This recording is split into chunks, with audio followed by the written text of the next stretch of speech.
இப்போ இந்த 19th question நம்ம பார்க்க ஆரம்பிக்கலாம். ஸோ இதில் என்ன கொடுத்துருக்காங்கன்னா, here Stephen Boltzmann constant and veins displacement இதெல்லாம் இதோட டைமென்ஷனல் ஃபார்முலாவை எல்லாத்தையும் எடுத்து அப்ரோச் பண்ணி இந்த மாதிரி ஒரு ஈக்குவேஷனில் ஃபார்ம் பண்ணால் என்ன கிடைக்கும்னு கொஸ்டின் கேட்டிருக்காங்க. ஸோ இப்போ நம்ம simply Stefan Boltzmann constant apply பண்ணிக்கலாம்.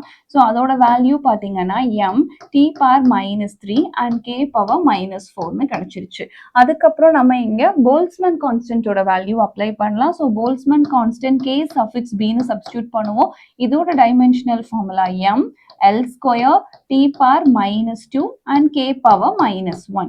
கண்டினியூஸ்லி நம்ம அப்ளை பண்றது b அப்படிங்கிற வெயின்ஸ் டிஸ்பிளேஸ்மெண்ட். ஸோ அந்த bங்கிற வெயின்ஸ் டிஸ்பிளேஸ்மெண்ட்டோட ஃபார்முலா பார்த்தீங்கன்னா that is the m power 0 L t power 0 k. அப்போ இவங்க சொன்ன மாதிரி நம்ம மல்டிப்ளை பண்ணணும். இவங்க எப்படி சொல்லியிருக்காங்க, சேம் வேல்யூ பட் இங்கே மட்டும் ஒரு -1 உங்களுக்கு போட்டிருக்காங்களா. ஸோ அப்போ அந்த -1 நான் இங்கே அப்ளை பண்ணி இதை ரீஃப்ரேஸ் பண்ணி நம்ம எழுதணும்னா we will get the Boltzmann constant is equal to m power -1 L power -2 t power +2 k power +1 கிடைக்கும். அவ்வளவுதான். எல்லாத்தையும் நம்ம மல்டிப்ளை பண்ணலாமா பசங்களா?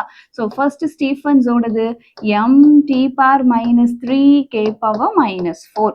அடுத்து நமக்கு போல்ட்ஸ்மேனோடது m power -1 L power -2 t power +2 k power +1. அதுக்கடுத்து நமக்கு யாரு வர்றா, b அப்படிங்கிற நம்மளுடைய ஃபைனல் கான்ஸ்டன்ட் வெயின்ஸ் கான்ஸ்டன்ட் வராங்க. ஸோ அதோட value m power 0 L t power 0 k அப்படிங்கிறது கிடைச்சிருச்சு. ஸோ ஃபர்ஸ்ட் m பார்க்கலாம். This is a positive one, this is a negative one, cancel, anything power 0 is equal to 1.